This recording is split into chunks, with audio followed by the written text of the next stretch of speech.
ஆதி துணை ஆதியே துணை, ஆதியை அறிய குருவே துணை. மரளி கைதீண்டா சாலை ஆண்டவர்கள் மெய்மதம் மெய்மன ஞானம் பெற்றதும் பிற வாமையுற்றதும் பொற்கிண்ணத்தின் பால் பெற்றதும் நல்தவ வாணி நாயகி எந்தன் நாவினில் குடி உற்றதும். நல்தவ வாணி நாயகி எந்தன் நாவினில் குடி உற்றதும். எல்லோருக்கும் நமஸ்காரம். இவ்விரிபுவன வேதமாமறைகளின் அதிகாரண செழுங்கலை கருவூலத்து இறைவனின் திருவாயுரை விரிப்பு. இந்த மெய்ப்பாதை வேறு வேதம் ஆசான் திருமேனி, வேதத்தை ஓதினாலே புண்ணியம், வேதங்கள் பூராவும் தித்திக்குது, திருமறை குருபெருமான், திருமறை குரு தீன் திருமேனியர். வேத ஏட்டில் எழுதியுள்ளதை படிப்பதன் பயன் இறைவனை காண்பதுதான். தலைவன் தன்னை அறிந்தவனே குலத்தோன் என்று திருவேதம் உமக்கு உரைக்கச் சொன்னது எம்மை. திருவேதம் உமக்கு உரைக்கச் சொன்னது எம்மை என்ற நமது பெருமான் அவர்களின் உத்தரவின்படி நமது தெய்வம் அவர்கள் மாறாதிருக்க வந்த அந்த மறையோன் சொரூபமாக, அந்த சொரூபம் அது திருமறையோன் சொரூபமாக, திருமறை குருபெருமானாக, வேதம் ஆசான் திருமேனியாக அந்த வான்கண்ணி பிரார்த்தவத்தில் அமர்ந்து நமக்கு எப்பவும் அந்த பரிசுத்த ஆவியாக விளங்கி கொண்டு எப்பவும் இருக்கின்றார்கள். அவர்களுடைய தயவால் நம்ம யமனை வென்ற திருமறையின் சிறப்புகளை அவர்கள் இறக்கிய, நமது தெய்வம் அவர்கள் இறக்கிய அந்த வேதமாமறையிலிருந்து ஒவ்வொன்றாக படித்து அந்த திருமறையின் சிறப்புகளை, அது யமனை வென்ற திருமறையின் சிறப்புகளாக, அந்த திருமறை எப்படி அந்த யமபடரை, நம் மீது இருக்கிற யமபடரை விரட்டுது என்பதை நம்முடைய வேதமாமறைகளிலிருந்து ஒவ்வொன்றாக படித்து தரிசனை செய்து வருகிறோம். அதன்படி இந்த பதிவிற்காக நான் எடுத்துக்கொண்டது நம்முடைய திருமெஞ்ஞான குரல் திருவாக்கியம், சாகாக்கலை கிரந்தம் 3வது திருவாக்கியம் தொடர்ச்சி, சாகாக்கலை கிரந்தம் தொடர்ச்சி, திருமெஞ்ஞான குரல் திருவாக்கியம் எண் 3வது திருவாக்கியம், பெரிய திருவாக்கியம். ஏன்னா இந்த சாகாக்கலை கிரந்தம் அது சாகாத கலை அல்லவா, இதை அறிந்தவர்கள்தான் தேவர்கள் என்று நமக்கு அது மாறியதன் நாமமாகிய அந்த முகப்பு பாடலை இங்கே மீண்டும் நமக்கு எடுத்து கொடுக்குறாங்க அல்லவா. அப்போ ஆதிமை உதய பூரணமாம் சாகா ஆங்கலையை அறிந்தவர்கள் தேவராமே என்று நமக்கு வருது. அப்போ அந்த ஆதிமை உதயபூரண வேதாந்தத்தை சுருக்கி நமக்கு சாகாக்கலை கிரந்தமாக இங்கே வழங்கி இருக்கிறார்கள். இப்போ இதெல்லாம் நம்ம ஏற்கனவே வேதத்தின் சிறப்புகளில் இதெல்லாம் நிறைய நம்ம பங்கி இருக்கிறோம். இப்போ இந்த சாகாக்கலை கிரந்தத்தில் யமனை வென்ற நமது தெய்வம் அவர்களின் அந்த ஆயுதம் அது எப்படி திருமறையாக அது விளங்கி கொண்டிருக்கிறது என்பதை அற்புதமாக நமக்கு எடுத்து உரைக்கிறாங்க. அது என்ன என்பதை படித்து தரிசனை செய்யலாம். பிரம்மோதய மெய்வழிச்சாலை ஆண்டவர்கள் திருவாக்கியம். திருமெஞ்ஞான குரல் வாக்கியம் எண் 3 பக்கம் 40. வாக்கியம் திருமெஞ்ஞான குரல் வாக்கியம் எண் 3 பக்கம் 40. குரு என்றால் உன் இதய இருட்டை சங்காரம் செய்து பிரகாசத்தில் மாற்றி வைக்க வல்லவர்களாகும்.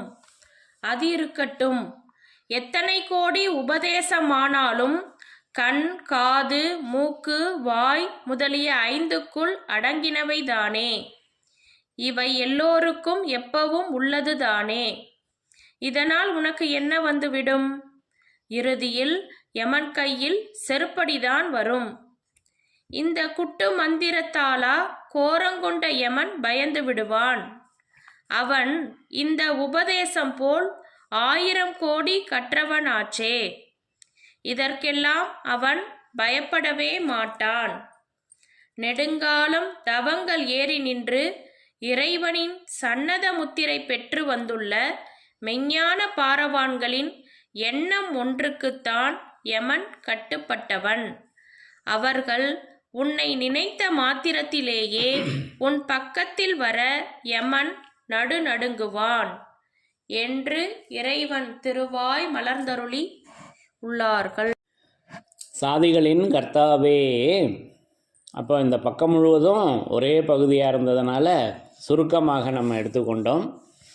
அப்போ இந்த பகுதியில் பல விஷயங்களை பேசி வந்து அந்த யமனை வென்ற அந்த திருமறையின் சிறப்பை நடுவில் தெய்வம் அவங்க நமக்கு வழங்கி இருக்காங்க அல்லவா? அப்போ அதை வந்து நமக்கு இங்கே வந்து குரு என்று அந்த இதிலிருந்து நம்ம எடுத்துக்கிட்டோம். அப்போ இங்கே வந்து குரு என்பவர் உன் இதய இருட்டை சங்காரம் செய்து பிரகாசத்தில் மாற்றி வைக்க வல்லவர்களாகும். இதய இருட்டை சங்காரம் செய்து, அப்போ அந்த இருள், அப்போ அந்த இருள் தான் யமன் அப்படின்னு சொல்லி வர்றாங்க. எங்கே சொல்லி வர்றாங்கன்னா மான்மியத்தில் சொல்லி வர்றாங்க. இப்போ அதெல்லாம் நம்ம இன்னும் படித்து தரிசனை செய்யலை. பின்வரும் பகுதிகளில் படித்து தரிசனை செய்யலாம். அந்த ஒரு வரியை மட்டும் இப்போ நான் எடுத்துக்கிறேன். யமன் இருளில் ஒளி பரவும் என்று பேசி வர்றாங்க. அந்த தாரகாமணி பெட்டகத்திலிருந்து எடுக்கப்பெற்ற அந்த மந்திரங்கள் என்று வரிசையாக நம்முடைய சன்னதம் பெறும் பருவத்தில் ஆதிமான்மியத்தில் பேசி வர்றப்ப அது யமன் இருளில் ஒளி பரவும் என்று ஒரு வாசகம் ஓடி வருது. அப்போது யமன் இருள், அப்போ யமன் என்பது அந்த அறியாமை என்னும் இருள். அறியாமை என்பது இருளாக இருக்கு அல்லவா? அந்த இருளுக்கு பேர் யமன்க. அப்போ அந்த இடத்துல வந்து தீபம் ஏற்றினா ஒளி வந்துடுது. அந்த தீபமாக நமது தெய்வம் அவர்கள் விளங்கி கொண்டிருக்கின்றார்கள். அந்த ஆயுதம் அல்லவா? அந்த தீபம்தான் ஆயுதம். அப்போ அதை தான் இங்கே வந்து குரு என்பவர் உன் இதய இருட்டை சங்காரம் செய்து, அந்த இதய இருட்டை சங்காரம் செய்து பிரகாசத்தில் மாற்றி வைக்க வல்லவர்களாகும். பிரகாசத்தில் மாற்றி வைக்க வல்லவர்கள் என்றெல்லாம் பேசி வந்து அடுத்து என்ன பேசி வர்றாங்க? அது இருக்கட்டும், எத்தனை கோடி உபதேசமானாலும் கண், காது, மூக்கு, வாய் முதலிய 5க்குள் அடங்கினவைதானே. அப்போ எத்தனை கோடி உபதேசமானாலும் எதற்குள்ளடக்கம்? கண், காது, மூக்கு, வாய். 4 தான் வருது. ஆனால் இங்கே தெய்வம் என்ன சொல்லி வர்றாங்க? 5க்குள் அடங்கினவை தானே. 5 இவை 5க்குள் அடங்கினவை தானே என்று பேசி வர்றாங்க. அப்போது அந்த இவையெல்லாம் சேர்ந்த இந்த தேகம் அல்லவா? அதுதான் அந்த 5வது. அப்போது மெய்வாய் கண்மூக்கு செவி என்று சொல்லி வருவோம் அல்லவா? அந்த மெய் என்பது இங்கே வந்து மெய் என்பது தெய்வம் அவர்கள் தான் மெய். நம்மக்கிட்ட இருக்கிறது பொய், என்கிட்ட இருப்பது.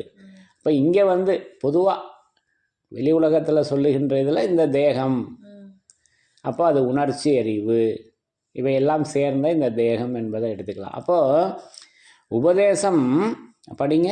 எத்தனை கோடி உபதேசமானாலும், எத்தனை கோடி உபதேசமானாலும் கண், காது, மூக்கு, வாய் முதலிய 5க்குள் அடங்கினவை தானே. கண், காது, மூக்கு, வாய் முதலிய 5க்குள் அடங்கினவை தானே என்று அதை இந்த வெளி உலக மக்கள் வந்து சொல்லி வைக்கிறாங்க, சித்தர்கள் என்று. அது வந்து இந்த உடலுக்கான இது ஏதோ ஒன்று, அதை பற்றி நம்ம அதிகமாக பேச வேணாம், அது நமக்கு தேவையில்லாதது. ஏன்னா இது நம்ம மாமிச தேகம் வந்து நிரந்தரமாக நிற்கக்கூடியதா? இல்லை, இது சொற்ப காலம் இருப்பது. ஒரு முள் தைத்தால் கூட தாங்க முடியாது. சின்மயானந்தா அவர் வந்தப்போ தெய்வம் அவர்கள் பிறந்த திருவாக்கியம் அல்லவா? ஒரு முள் தைத்தால் கூட அன்றைக்கு அந்த 3 உலகம் கடந்து அந்த தெய்வ எல்லைக்கு போனையே, அப்படி உன் முயற்சியால் படிப்பால் போக முடியுமா? முடியாது. திருவருட்குறள் 320வது திருவாக்கியத்தில் பேசி வர்றாங்க அல்லவா? அப்போ இந்த தேகம் சொற்ப காலம் இருப்பது, ஒரு முள் தைத்தால் கூட தாங்க முடியாது. அப்போது இந்த கண், காது, மூக்கு, வாய் இதில் துவாரம் இருக்குது. அந்த துவாரங்களை என்னென்னமோ சொல்லிடலாம். செய்து வைக்கிறதாக வெளி உலகத்தில் சொல்கிறாங்க. அது எல்லா இடத்துலையும் தான் இருக்குது ஓட்டை. இன்னும் எவ்வளவோ இடங்கள்ல தான் மர்ம உறுப்புகள் எவ்வளவோ இடங்கள்லையும் இருக்குது. நம்ம வியர்வை சுரப்பியை எடுத்துக்குவோமே, வியர்வை வருது அல்லவா நம்ம தேகத்திலிருந்து. அப்போ அங்கே ஒரு துவாரம் இருந்தால் தானே அந்த வியர்வை தண்ணி வர முடியும். அப்போ நம்ம உடம்பு பூரா பொத்தல் தான். ஏன்னா அதுக்கும் இதே திருமஞான குரலில் இவன் தேகம் முழுதும் பொத்தல்கள், இவனுடைய ஒவ்வொரு பொத்தலிலிருந்தும் ஒவ்வொரு நாத்தமே கிளம்புது தூ தூ அப்படின்னு காரி துப்புறாங்களே என்னுடைய இந்த மாமிச தேகத்தை பார்த்து. நம்முடைய தேகத்தை பார்த்து தான் தெய்வம் அவங்க காரி துப்புறாங்க. அதை ஒத்துக்குவோமா? நான் ஒத்துக்கிட்டேன். என்னுடைய தேகம் இருக்கிறதுலையே மோசமான தேகம் எது அப்படின்னா என்னுடைய தேகம். தூ தூ இவனுக்கு எல்லா பக்கமும் பொத்தல்கள். பொத்தல்னா ஓட்டை தானே. ஒவ்வொரு பொத்தலிலிருந்தும் ஒரு நரகமே கிளம்புது. என்கிட்ட நரகம் கிளம்புது. ஆனால் நம்ம தெய்வம் அவர்களிடம் என்ன கிளம்புது அப்படின்னாக்கா, அது பாலம் கடந்து 18ஆம் கோட்டின் முனையில் மேல மூலத்தெருவில் வேதம் கிளம்புதுங்க. என்கிட்ட நரகம் கிளம்புது. ஆனால் தெய்வம் அவர்களிடம் என்ன கிளம்புது? வேதம் கிளம்புது. வேதம் கிளம்புது. அந்த லொக்கேஷன்லாம் இதெல்லாம் நம்ம விரிவாக பேசியிருக்கோம்லவா வேதத்தின் சிறப்பில். அது பாலம் கடந்து 18ஆம் கோட்டின் முனையில் மேல மூலத்தெருவில் வேதம் கிளம்புகிறது. அப்படி அல்லவா அந்த வேதத்தை கிளப்பி நமக்கு வழங்கியிருக்காங்க. அப்போ இதெல்லாம் சொல்லி அதுக்கடுத்து தான் சொல்லி வர்றாங்க, அந்த யமன் வந்து இது மாதிரி 1000 கோடி கட்டுறவனாச்சே இப்படிலாம் பேசி வர்றாங்க அல்லவா. அப்போ இந்த வெளி உலகத்தில் உபதேசம் என்று சொல்லி இருப்பது எல்லாமே பொய். ஏன்னா நம்ம தேகமே பொய். பொய்யுக்குள்ளே என்ன இருக்கும்? பொய் தானே இருக்கும், மெய்யாக இருக்கும். அப்போது பொய்யான உடலை மெய் என்னும் வேஷ புலையர்கள் அறியாத பூதச்சஞ்சீவி அல்லவா. அப்போது தொடர்ந்து என்ன பேசி வர்றாங்க? இவை எல்லோருக்கும் எப்பவும் உள்ளது. இது எல்லோருக்கும் இருந்தது தானே. இப்போ கண்ணில் பார்த்தாக்கா என்னுடைய கண்களை விட பருந்தினுடைய கண்கள் சிறப்புடையதாக இருக்குதே. அது எவ்வளவு உயரத்தில் இருந்து தன்னுடைய கூர்மையான பார்வை கொண்டு பார்க்குது. ஆந்தை பற்றி சமீபத்தில் ஒரு தகவல்கள் பல விஷயங்கள் கேள்விப்பட்டேன். அதுக்கு இருட்டு நேரத்தில் பிரகாசமாகத்தான் தெரியுமா கண் பார்வை. நமக்கு இருட்டில் தெரியுமா? எனக்கு பகல்லையே தெரிய மாட்டேங்குது. ஆந்தைக்கு இருட்டில் தெரியுமா? எங்கே? ஐந்தறிவு ஜீவனில் இருக்கிறது. அப்போது நம்மை விட இந்த கருவிக்குலங்கள் ஒவ்வொன்றையும் விட எவ்வளவோ சிறப்புடைய கருவிக்குலங்கள் விலங்கினங்களுக்கு, பறவை இனங்களுக்கு, மற்ற உயிரினங்களுக்கு இருக்குதே. அப்போது அந்த இதை பற்றி கோட்டான் என்பதை பற்றி ஒரு தகவல் என்ன சொல்லி வர்றாங்கன்னா, அந்த காலத்தில் கப்பலில் தோணியில் எடுத்துகிட்டு போவாங்களாம். அதுக்கு வந்து கிழக்கு திசையே அதுக்கு சூரியனுடைய வெளிச்சமே அதுக்கு பிடிக்காதான். அது ஆப்போசிட்டில் திரும்பி நின்றுக்குமா அந்த கோட்டான் என்பது.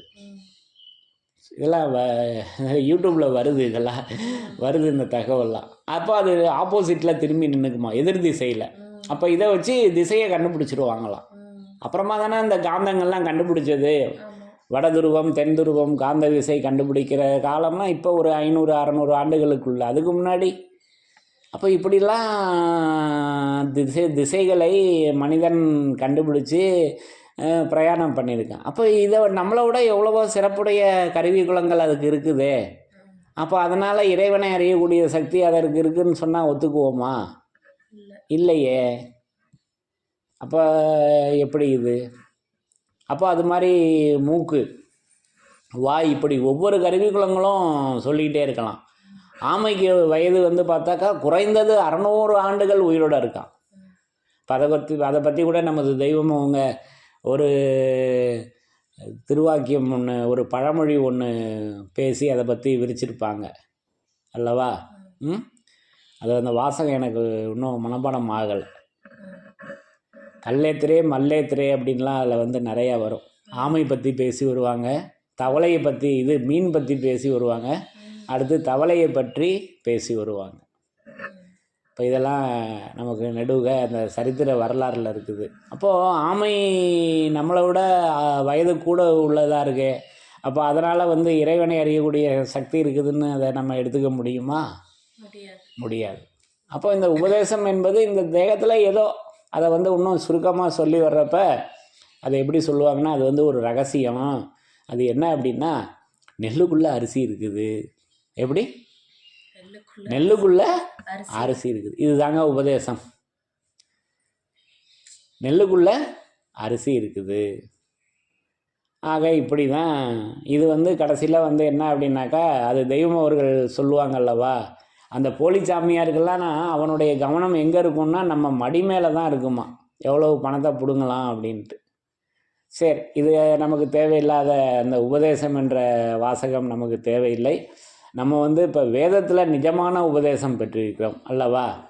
இப்போ இங்கே வருவோம். படிங்க. இவை எல்லோருக்கும் எப்பவும் உள்ளது தானே, இதனால் உனக்கு என்ன வந்துவிடும்? என்ன வந்துருச்சு? ஒன்றும் வரலங்க. எனக்கு தெரிஞ்ச என்னுடைய புரிதல், என்னுடைய அனுபவத்தில் எனக்கு ஒன்றும் வரல. இறுதியில் யமன் கையில் செருப்படிதான் வரும். பார்த்தீங்களா, கடைசியில் என்ன வரும்? சாவுடைய நேரத்தில் யமன் கையில் செருப்படி தான் வரும். அப்போ செருப்படி வாங்கிறதுக்காக உபதேசம் இல்லையே. அப்போ ரெண்டு இருக்குது. இந்த குட்டு மந்திரத்தாலா கோரம் கொண்ட யமன் பயந்து விடுவான். இப்போ இங்கே தான் கொண்டு வந்து தெய்வம் யமனை நுழைக்கிறாங்க. இந்த குட்டு மந்திரத்தால், இந்த குட்டு மந்திரத்தாலையா வந்து கோரம் கொண்ட யமன் வந்து பயந்து விடுவான். அதுக்கா யமன் பயப்படுவான்? அவன் பயப்பட மாட்டானே. அப்போ எதுக்குங்க பயப்படுவான்? அப்போ தெய்வம் பேசி வர்றாங்க. அவன் இந்த உபதேசம் போல் 1000 கோடி கற்றவனாச்சே. பாருங்க, 1000 உபதேசம் இல்ல, 1000 கோடி. பாருங்க, 1 கோடி 7 சைபர், 1000 கோடி இன்னும் 3 சைபர், 10 சைபர் வருது இலக்கம் அல்லவா. அப்போ யமனுக்கு தெரியாத உபதேசமா நீ வாங்கிடுவ அப்படின்னு இதே சாகா கலை கிரந்தத்தில் இதுக்கு முன்னாடி தெய்வம் அவங்க பேசி வருவாங்க அல்லவா. அப்போ யமன் 1000 கோடி உபதேசம் கற்றவனாச்சே. அவனுக்கு தெரியாத உபதேசமாக நம்ம வாங்கிட போகிறோம் இந்த தேகத்தில்? இல்லையே. இதற்கெல்லாம் அவன் பயப்படவே மாட்டான். அப்போ இதுக்கெல்லாம், இந்த உபதேசத்துக்கு, இந்த குட்டு மந்திரத்துக்கெல்லாம் வந்து யமன் பயப்படுவானா? அவன் பயப்பட மாட்டாங்க. அவன் ஜெகதல பிரதாபன் அந்த யமன். அப்போ யாருக்கு பயப்படுவான்னு அற்புதமாக அந்த திருமறையின் சிறப்பினை எடுத்து உரைக்கிறாங்க. நெடுங்காலம் தவங்கள் ஏறி நின்று இறைவனின் சன்னத முத்திரை பெற்று வந்துள்ள மெஞ்ஞான பாரவான்களின் எண்ணம் ஒன்றுக்குத்தான் யமன் கட்டுப்பட்டவன். இங்க பாருங்க, யமன் எதற்கு கட்டுப்பட்டவன், எதற்கு அஞ்சுவான் என்று அந்த ஓதிய முத்தர் நூலில் மறைத்ததை தெய்வம் அவங்க அந்த முத்தை உடைச்சு கொடுக்குறாங்க. நெடுங்காலம் தவங்கள் ஏறி நின்று இறைவனின் சன்னத முத்திரை பெற்று வந்துள்ள மெஞ்ஞான செம்மல்களின் மெஞ்ஞான பாரவான்களின் எண்ணம் ஒன்றுக்குத்தான் யமன் கட்டுப்பட்டவன் அல்லவா.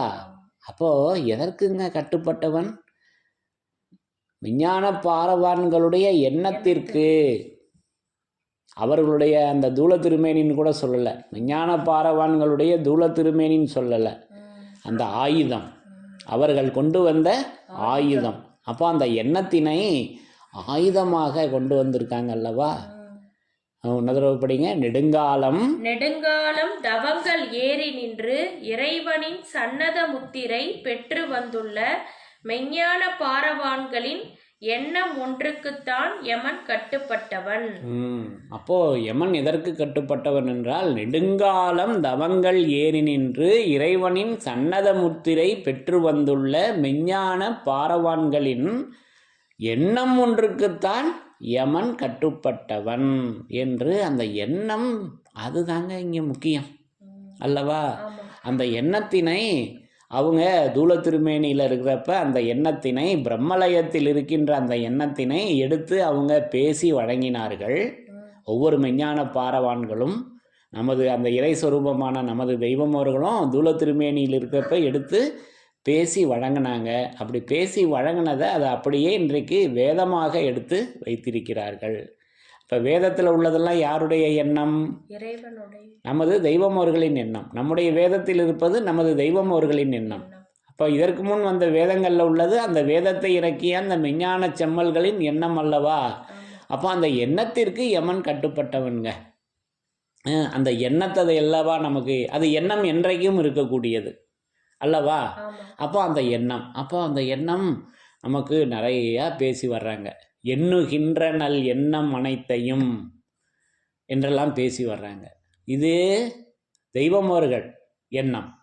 எண்ணுகின்ற நல் எண்ணம் அனைத்தையும்.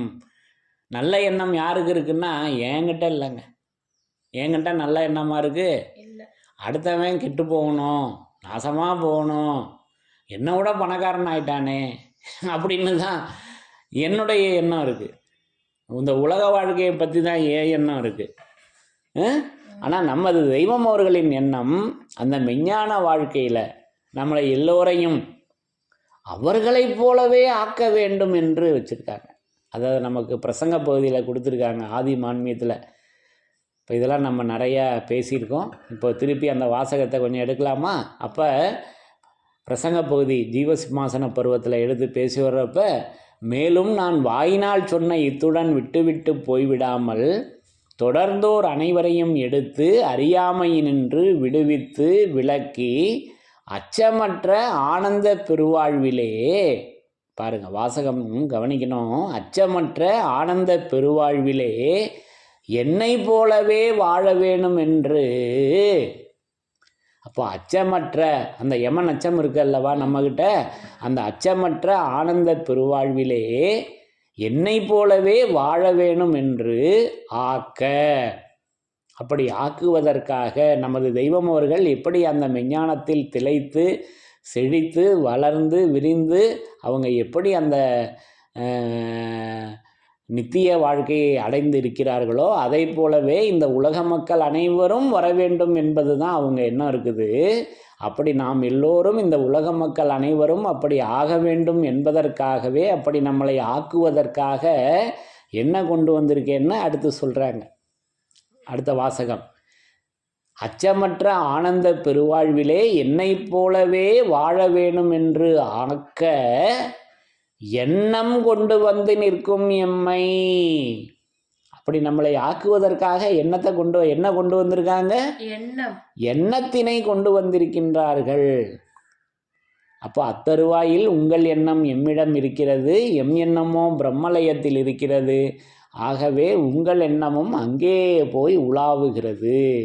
திருவருட்குறள் 188 தீர்ப்பு. அப்போ அவர்களுடைய எண்ணம் பிரம்மலயத்தில் இருக்கின்ற அந்த எண்ணத்தினை, அந்த பிரம்மலயத்தில் இருக்கின்ற அந்த எண்ணத்தினை கொண்டு வந்து அவர்களைப் போலவே வாழ வேணும் என்று ஆக்குவதற்காக அந்த எண்ணத்தினை வழங்கியிருக்காங்க. இப்படி யாராவது ஒரு ஏமாளிச்சாமி கிடைக்குமா? அதனால தான் தெய்வம் கேட்குறாங்க ஒளிநாடாவில், இப்படி ஒரு ஏமாளிச்சாமி கிடைக்குமா? அந்த மெய்நிலை போதம் அந்த கேசட் வர்றப்ப கேட்பாங்க, அது என்னன்னு கேட்டுறாதீங்க, கேட்டால் நீங்கள் மாட்டிக்குவீங்க, கேட்டால் மாட்டிக்குவீங்க. யாருக்கிட்ட? தெய்வத்துக்கிட்ட. அது என்னன்னு விளக்கமாக கேட்டால் அவங்க சொல்கிறதுக்கு தயாராக இருக்காங்க. நான் தான் கேட்கலையே, இப்படி ஒரு ஏமாளிச்சாமி கிடைக்குமா அப்படின்றாங்க.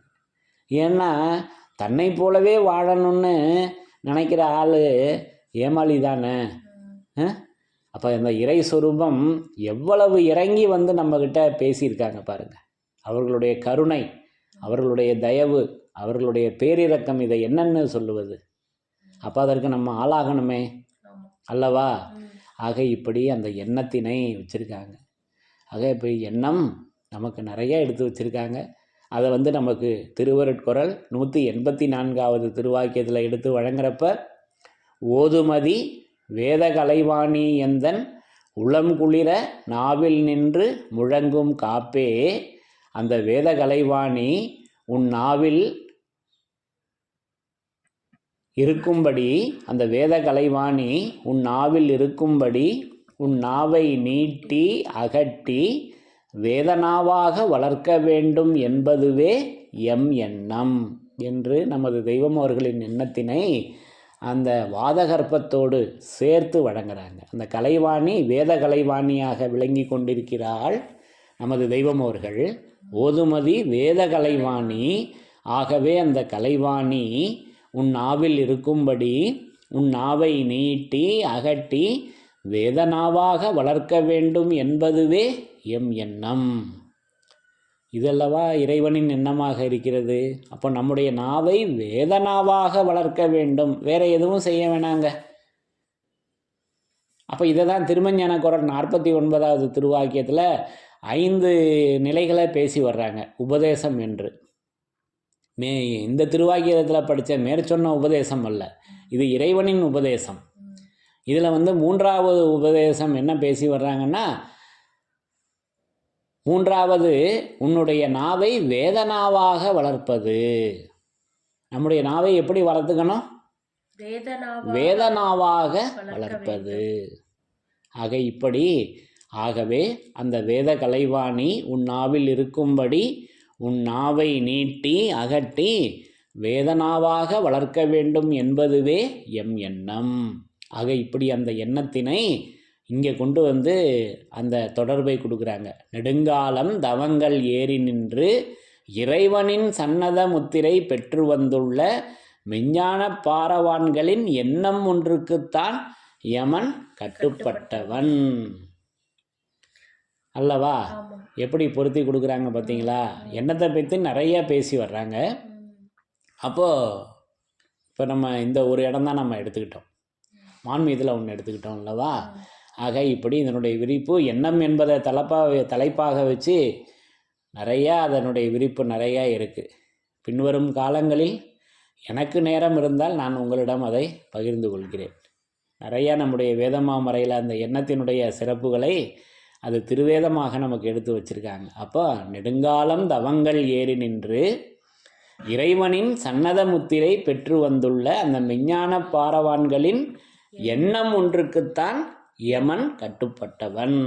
அப்போ யமன் எதற்கு அஞ்சக்கூடியவன், அஞ்சி விலகுவான் என்றால் விஞ்ஞான பாரவான்களுடைய எண்ணத்திற்குத்தான் யமன் கட்டுப்பட்டவன். அதுக்கு தாங்க பயப்படுவான் யமன் அல்லவா? எப்படி நமக்கு நேராக நமக்கு அந்த எண்ணமாக யமனை வென்ற அந்த திருமறை, அது இறைவனின் திருமறை. யமனை வென்ற அந்த திருமறை எண்ணமாக நமது தெய்வமர்களின் எண்ணமாக அது திருவேதமாக இருக்கிறது. அதை சொல்லி அடுத்து இன்னும் தொடர்ந்து என்ன பேசி வர்றாங்க படிங்க. அவர்கள் உன்னை நினைத்த மாத்திரத்திலேயே உன் பக்கத்தில் வர யமன் நடுநடுங்குவான். அப்ப நினைச்ச மாத்திரத்திலேயே 1000 மைல் என்ன கோடான கோடி மைல் இருந்தாலும் அந்த இறைவன் நமது தெய்வம் அவர்கள் நம்மளை நினைத்த மாத்திரத்திலேயே நம்மகிட்ட யமன் வராமல் தடுத்து நிப்பாட்டக்கூடிய வல்லபம் நமது தெய்வம் அவர்களிடம் இருக்கிறது. அவர்களுடைய அந்த எண்ணத்திற்கு இருக்கிறது. அந்த எண்ணம் நமக்கு இப்போ வேதமாக இருக்கிறது. அப்போ ஒவ்வொரு வீட்லேயும் நம்ம வச்சுருக்கோமே தெய்வம் அவர்களின் எண்ணத்தினை, பக்கத்திலேயே வச்சுருக்கோமே அல்லவா?